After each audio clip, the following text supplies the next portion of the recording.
जिंदगी में संकट का हर दरिया पार होगा। जिंदगी में संकट का हर दरिया पार होगा। याद रखिए, एक दिन जिंदगी में चमत्कार जरूर होगा। तो हमें कभी भी संकटों से घबराना नहीं चाहिए। जो भी हमारे ऊपर प्रॉब्लम्स आती हैं, उनसे कभी भी घबराना नहीं चाहिए। मिरेकल्स के ऊपर विश्वास करना चाहिए, वो जरूर होते हैं, चमत्कार जरूर होंगे। आज मैं आप लोगों के लिए सामने एक छोटी सी स्टोरी लेकर आई हूँ, जो कि है एक अमीर सेठ की है। जो कि रिच पर्सन होता है, वह काफी कह सकते हैं कि किंग होता है वहां के उस गांव का। तो वो काफी ज्यादा रिच होता है, उसके पास सब कुछ होता है, मतलब सब कुछ संपूर्ण होता है वो हर चीज के, मतलब। लेकिन वो क्या होता है, एक बार वो घर जाता है अपना शाम को, जैसे ऑफिस का काम खत्म करके।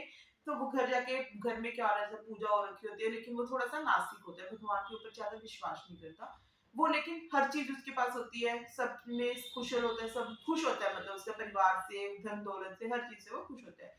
एक बार क्या होता है, शाम को नौकर चाकर लगे होते हैं, शाम को वो अपने रूम में चला जाता है। और उसको जाके घबराहट होनी शुरू हो जाती है, दिल में, सीने में दर्द होना शुरू हो जाता है शाम को। वो डर जाता है, तो अपने नौकर को कहता है कि मेरे लिए चाय लेकर आओ, कॉफी लेकर आओ, जो भी मंगवाता है उसे। तो वो पीने के बाद उससे दर्द और भी ज्यादा हो जाता है। तो वो कहता है कि डॉक्टर्स आते हैं, फिर उसके बड़े बड़े डॉक्टर्स आते हैं, क्योंकि वो अमीर तो होता ही है, बड़े बड़े डॉक्टर्स आते हैं, वो सारे रिपोर्ट्स चेक करते होंगे, सब कुछ चेक करते हैं, लेकिन कोई भी दिक्कत नहीं आती। तो उसको फिर डॉक्टर्स कहते हैं कि तुम रेस्ट करो, क्या आप कुछ सोच रहे होगे तभी तुम्हारे से तेज दर्द हुआ है या कुछ भी। तो उसके अकॉर्डिंग तो उसको कहते हैं कि तुम आप आराम से रेस्ट करो, लेकिन डॉक्टर्स चले जाते हैं उसको रेस्ट करने के लिए, छोड़ जाते हैं। उसको फिर भी नींद नहीं आती, तो वो सोचते हैं कि चलो गांव में गेड़ा निकाल कर आते हैं, मतलब थोड़ी वॉक करके आते हैं, क्या पता नींद आ जाए, मतलब सुकून मिल जाए। लेकिन उसको फिर भी नहीं आता। वो जाते ही क्या करते हैं, वहां पे जाके बैठ जाते हैं, एक पार्क में जाके बैठ जाता है। वहां पे बैठा रहता है, सोचता रहता है। लेकिन उसको फिर भी समझ नहीं आता कि उसको इतनी घबराहट क्यों हो रही है, इसको सुकून क्यों नहीं मिल रहा।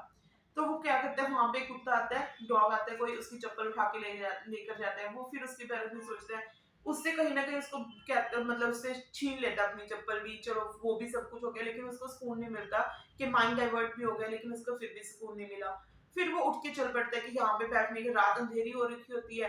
तो वो सोचते हैं कि अब तो घर जाना तो पड़ेगा ही, यहाँ पे बैठ के तो कुछ हो नहीं पाएगा। तो वो जाते जाते, जब वो घर वापस जा रहा होता है, रास्ते में उसको एक झोंपड़ी आती है, कोई गरीब, किसी गरीब की जैसी झोंपड़ी होती है, वहां से एक बुढ़ी औरत की रोने की आवाज आ रही होती है।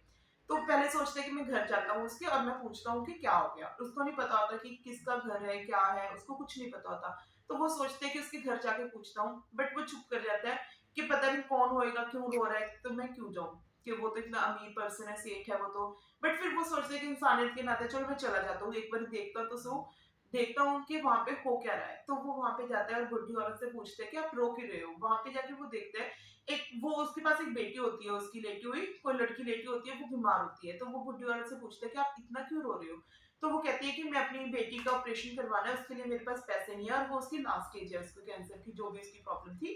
तो बाद में वो बुढ़ी औरत फिर वो कहता है, राजा कहता है उसको, सेठ होता है जो, कि तुम रो क्यों रहे हो, किसी जहाँ पे तुम काम करते हो वहां पे जाओ उस चीज के लिए, कि वही तुम्हारी मदद करेंगे, रो के तो कुछ नहीं बनेगा। तो वो पूछते हैं कि तुम काम कहाँ पे करती हो, कि अपने मालिक से मांगो। वो कहती है मैं घर घर जाके पोछे लगाती हूँ, तो मैं किससे मांगू, कोई ऐसे हेल्प नहीं करता, हमारे पास तो खाने के लिए भी खाने के लिए भी कुछ नहीं होता, तो पैसे तो कहाँ से आएंगे। तो फिर सोचते हैं, वो कहती है कि मैं तो घर घर जाके पोछे लगा रही थी। तो राजा सोचते हैं कि अब कैसे हो जाए। तो वो कहते हैं फिर भी रोने से तो कुछ नहीं होगा, कुछ और करो, कुछ भी काम करो, कुछ भी करो। तो वो औरत कहती है एक साधु बाबा आए थे, जैसे हमारे गांव में होते हैं।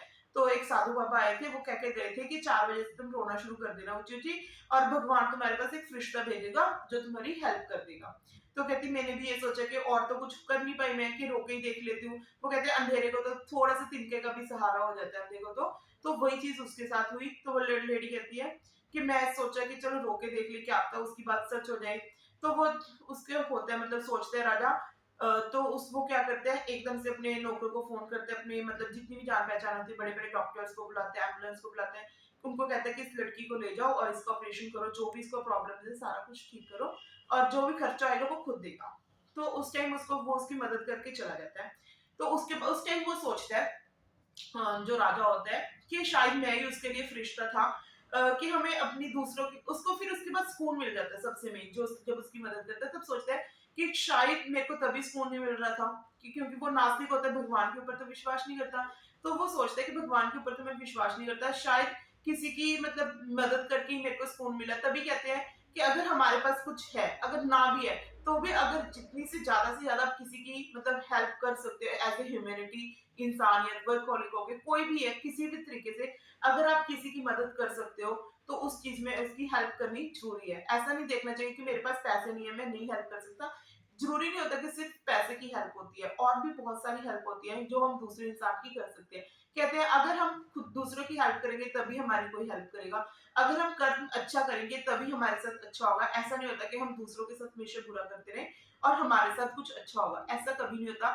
अगर हम ह्यूमैनिटी के तौर पे, इंसानियत के तौर पे अगर हम किसी के साथ हेल्प करेंगे, किसी की भी हेल्प करेंगे, कुछ भी अच्छा है, कुछ भी उसको किसी भी जरूरत हो सकती है, शायद उसको बिल्कुल छोटी सी चीज की जरूरत हो सकती है। जरूरी नहीं है कि बड़ी हेल्प करना ही सब कुछ होता है, कि हमने जिताना है, कि जैसे कोविड में हुआ था कि बड़ी बड़ी चीजों की हेल्प करके हम अपने फोटोज डाल रहे थे सोशल मीडिया में, वो हेल्प नहीं होती। जिस इंसान को कई बार तो इमोशनल सपोर्ट की भी हेल्प काफी बड़ी हेल्प होती है, जरूरी नहीं होता कि पैसे की हेल्प होती है सब कुछ। तो इंसानियत के नाते कोई भी हेल्प करके हमें जो सुकून मिलता है, राजा के साथ भी ये केस हुआ था कि उसको सुकून नहीं मिल रहा था, उसने उसकी हेल्प की, उसके मन के अंदर बहुत सा सुकून मिला, तो उसको शांति मिली उसके अंदर। तो हम ये कहेंगे कि कभी भी हमें हार नहीं माननी चाहिए इस चीज की, कितने से भी कितना बड़ा संकट आ जाए, उस चीज के ऊपर विश्वास रखो कि एक चमत्कार तो जरूर होएगा। नहीं तो पता ही है कि संकट तो आया ही हुआ है, कुछ ना कुछ तो होके ही रहेगा, बट उसमें भी होप जारी रखनी चाहिए कि हमारे साथ क्या पता कोई चमत्कार हो जाए और हम अच्छा कुछ हो जाए। तभी कहते हैं हमेशा, पतझड़ के बाद आते हैं दिन बहार के, जीना क्या जीवन से हार के। Thank you.